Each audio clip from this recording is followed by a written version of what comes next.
All right, welcome back to Daybreak on this 14th day of July 2020. And I now want us to focus on the conversation that has refused to go away at the Senate, and that is to do with the new formula of sharing revenue amongst the counties. And I want us first to listen to what the senators had to say yesterday during that heated session that they could not agree on the formula, asking for more time to think about it and also consult.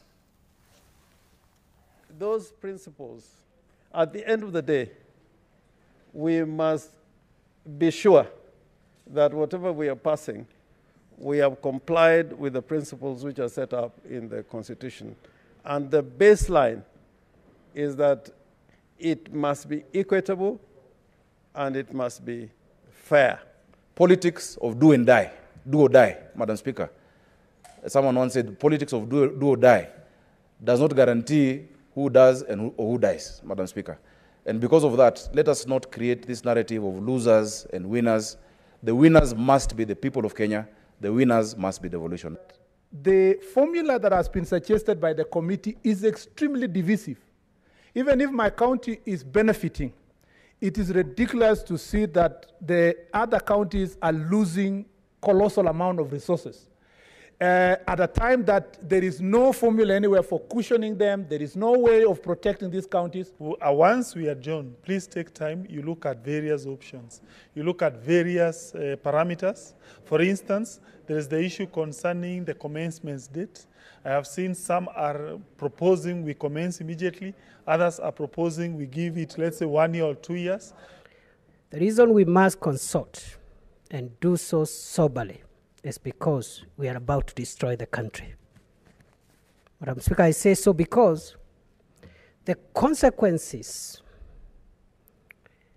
whereby we are going to entrench the marginalization that has affected this country for decades, if not for more than a century, those consequences will live for them for the next century or more. What we need to do is what we did in the last parliament, and Senator Orengo was here, Aaron Cheriot was here, Murkomen, and the others. It took us 3 working days as a whole Senate in Naivasha to push and pull together with the entire CRA with us to come up with the formula that we brought to this House and everybody passed. It is going to be unlikely, Madam Speaker, that even if we adjourned for 2-3 weeks, and you look at these amendments, I remember the words the distinguished senator from Mombasa came to tell me here, that at the way we are going to have 47 formulas on the floor. Everybody will come with a formula. And scientific as it may be, everybody wants something. I now put a question, which is that the Senate do now adjourn. Will as many as of that opinion say aye? Aye. Will as many as of the contrary say nay? The ayes have it.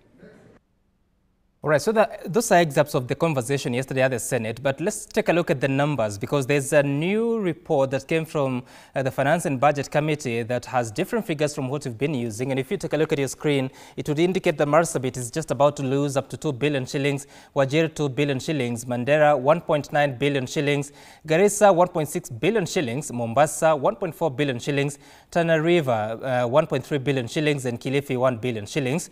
But on the other side, there are some counties that would appear to gain because of their high population. Nakuru would gain 1.8 billion shillings, Uasin Gishu 1.4 billion shillings, Nandi 1.3 billion shillings, Kakamega 864 million, Bungoma 863 million shillings, Bomet 729, and Kiambu 648 million shillings. So if you look at those figures, you realize that they're a bit different from what you had yesterday because we're basing it on a different report. And to speak to us this morning is Senator Abshiro Halaki, who is a nominated senator of the Independence Party, KANU. Good morning, Senator. And first of all, looking at those numbers, we have had so many numbers from the Senate, and now from the Finance Committee report that we saw, that would appear like the suggestion that the committee has. Would you tell us where we stand at this moment and why this is such a contentious issue? Very much. I'm sorry, as I said, I had a blackout, so I'm sitting outside. I hope you hear me clearly. Thank you very much. Where we stand right now is that we have we have not agreed on any of these different formulae. As you know, CRA is the body mandated by our constitution to look at the formula for revenue sharing between our national and county government, as well as within counties. CRA had a formula which already was disadvantaging certain counties and was taking away some monies from the counties. But because Senate is also has the mandate to make the recommendations of the CRA better, so the Finance and Budget Committee was trying to also find a formula that would perhaps cushion certain counties or perhaps improve on what CRA had. But as you could see, massive, colossal losses for some counties and some gains for others. And so this is what is causing all this, dissatisfaction with the counties that are losing. And of course, then again, there are certain counties that are gaining, but everybody's saying, we can't take away what was already with the counties. Right. As you know, this issue from where I sit is caused by the fact that we actually had not go by what we thought would be sufficient allocation to counties generally, the pot. Remember, the Senate had proposed 350 billion for us to be able then to share that fairly equitably and to ensure that all counties are able to provide services. But now when we had to make concessions on that and give up on quite a few billions to come to 316, right. Remember, the parameters and the formula changed, but the resources didn't change. The resources remained the same. But Senator, there's that question, why do these numbers keep changing? I know you said that CRA has that mandate to propose, then the senators can make their decision by altering a few things here and there, but it becomes so divisive. What are the key considerations apart from saying that population would be a key consideration in this formula? This formula, as much as it's a technical formula, it's also a political formula, let's just put it that way. You will see that the parameters keep changing. Ideally, anyway, measures should not remain constant because things change in many cases. Populations change, maybe levels of development change, poverty indices change. But in this particular case, I'll be very honest, there's these changes that were put, especially headcounts. We cannot, the idea and the principle that Senator Orengo, as you just played the clip, was talking about, the principles were being lost in this case because we cannot just assume head count is what we will base revenue allocation on. What we need to do is service provision to those population numbers. Now, these services, and this is where we are going wrong as a country and as Senate. Right. Is it the cost of providing services we're looking at, or are we just looking at headcount? And remember, sometimes headcount can even make the provision of services cheaper because for economies of scale. So again, I don't know, there's something not right, and this is why we are finding ourselves in this situation. But from where now, what has happened is that this new formula would throw away the principles of devolution, the principles of public finance management, and the principles of equity, which this revenue sharing was based. The article that Senator Orengo was talking about is the article 204, 203, which then states that they need to ensure county governments are able to perform the functions allocated to them. Right. The fiscal capacity and efficiency development and other needs of the counties, economic disparities were to be taken into consideration, need for affirmative action. And so this formula was really throwing away some of these things and just looking at head counts and the hospital visitations. How do we use hospital visitations when some counties don't even have the hospitals to be visited in the first place? So these are the kinds of things that we had a problem with. And then you take away 2 billion from a county and they're budgeted for this thing. There are projects that are ongoing. How are they going to then provide those services and complete those projects? This is why... Yes, Senator, of course, that's a very important point that you raised. Some counties may not have the hospitals to visit. And joining the conversation is the Governor of Kiambu, Dr. James Nyoro. Good morning, Governor. And we're having this conversation with Senator Halake about the revenue sharing formula that still there's a standoff at the Senate, not yet passed. I look at the figures and I see now that Kiambu might gain up to more than 600 million shillings. Previously, we were working with a figure of 1.3 billion shillings. Do you know where you stand as a county now? Thank you very much, Sam. I don't think it's a question of whether Kiambu gains or loses. I think it's a question of us developing the formula as issues evolve. As you probably look at that formula, I think it's a complicated formula. I agree with Harake that it's a complicated formula. But you realize that what it is doing is it is enhancing service delivery. Well, one of the issues is that we keep on saying that money should follow services. You know that agriculture has been devolved largely, health has been devolved, water has been devolved. But unfortunately, we don't see devolution, money following those kind of services. And what this formula is doing is that it is allocating a particular percentage of the revenue to service delivery, to health and to agriculture. If you look at health, for instance, right now, and the reason why counties should be given an incentive to develop health is nobody thought that we would get to COVID-19 the way we are now. And what we need to do is to give counties incentives so that they develop health. I think, on the other hand, we cannot continue with the kind of inequalities that we've been having. I think we all agree, both the people who are for or against this formula, that we cannot continue with this inequality. And I'll give you an example. And you are looking at figures that Kiambu or Nairobi or Kakamega may gain.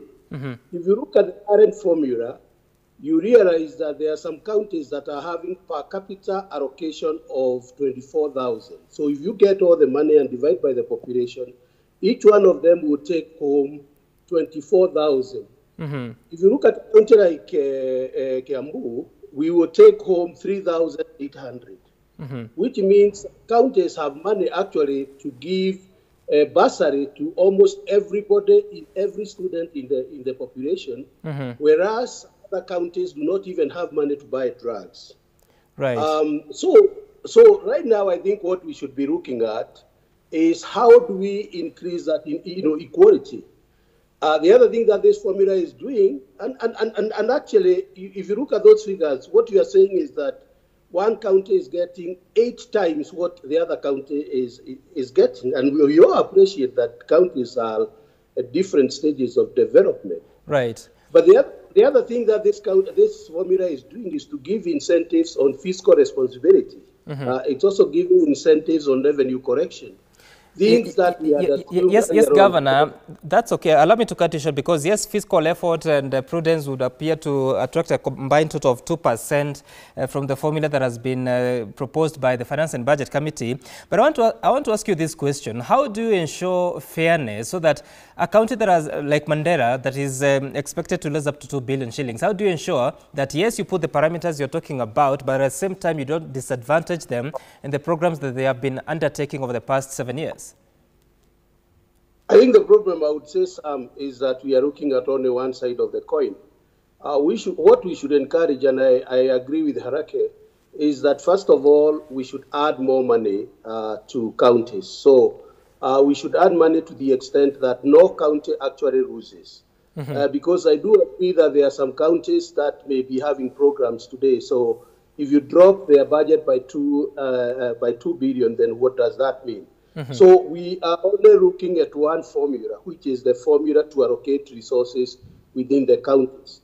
We are not looking at the formula of allocating resources between the national government and the county government. So we should have a wholesome discussion so that no county has started a program that will not go on. I have to agree again with her and say, Sam, that part of the problem that if you look across the counties is that a large proportion of the budget goes towards operation and maintenance, including salaries and so on.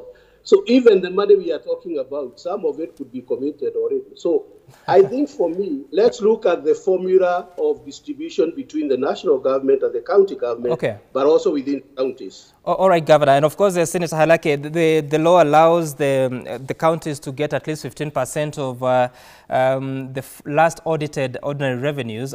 But now, even as the governor says that we need to increase the amount that is being allocated to devolution, you know the reality in this country, there's a pandemic, and that may mean that even in the next financial year, we'll be just lucky if we're able to distribute up to 316 billion shillings. So what do we do to ensure that the limited resources that we have, which may continue for some time, there's fairness being felt across the board? Because there are those that argue their counties have more people and therefore they have more people that would need services.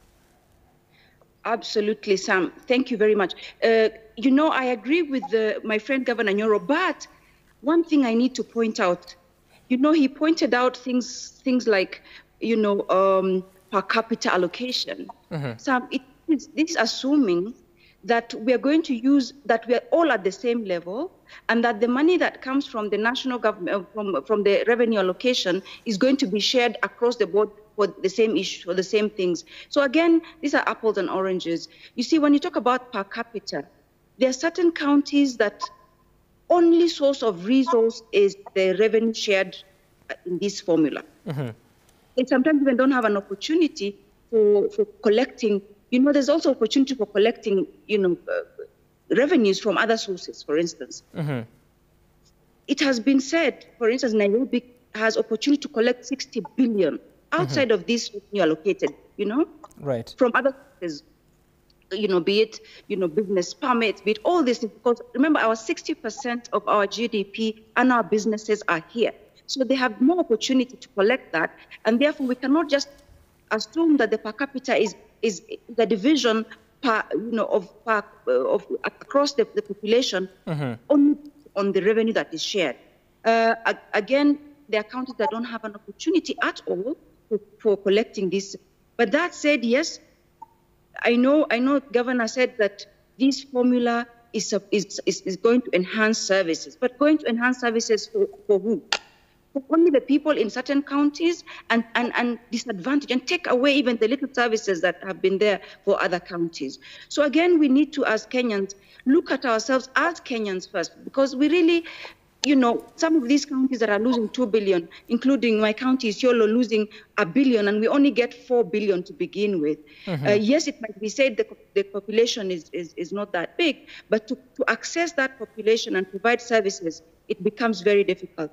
Again, I find the broad categorization saying that health, agriculture, but what within that health? For instance, if Isiolo is losing revenue because perhaps let's just take one indicator. To provide malaria services in Isiolo, if we say to provide malaria services in Isiolo costs this much, and therefore you're going to lose this much because you don't have malaria in Isiolo, I would accept. I'll say, okay, we don't have malaria, we've lost this amount, so we need to drill down. We need to move from this broad categorization of head count and talk about health, and the measure we use is just, you know, the number of visitations. Those visitations to somebody who has traveled from Isiolo all the way and at great expense to come to services here in Nairobi, for instance. So again, Sam, we need to be fair. We need to make sure. There's a reason why our constitution put in place these robust measures. For instance, in 201, Principle of Public Finance, and our constitution, Article 201 says, expenditure shall promote the equitable development of the country, including by making special provisions for marginalized groups and areas. Another thing that has not been mentioned, Sam, is that the burden and benefits of let's say, the debts that we have. We have trillions of debts, right? Yes. Where is this money being invested? It's still being invested in these counties that are now being given for population. How much of that debt burden is being shared? We are all sharing the debt burden, but are we sharing in the debt benefits? Where are we investing this? So there's so many indicators, and while I agree with my friend Governor, about some of the enhancing of service delivery. And people of Kiambu deserve service delivery. People of Nairobi deserve, we in fact live in these counties. Yes, Senator, and I want to give Governor Nyoro an opportunity to respond to what you're raising, but also to ask you, Governor, so for 7 years, there's these counties that have been benefiting because of their previously marginalized nature, which still remains so as much. But then how to ensure that there's the affirmative action that has been prescribed in the Constitution? How do we move forward with limited resources? Like I said, we may not be in a position to raise sufficient revenue because of the pandemic. No, thank you very much. Let me say, and I agree with the issue that Senator is raising, but let me look at service delivery. I think it is important to maybe pin down the indicators that are put, like for instance, in health delivery or even agriculture and so on. And the objective is to make sure that you provide incentives. The more you invest in that particular indicator, the better it will be for you going forward. And, I think we should also look at this formula wholesomely. It is not that the formula has removed the land index. Mm-hmm. The land index still remains at 8%.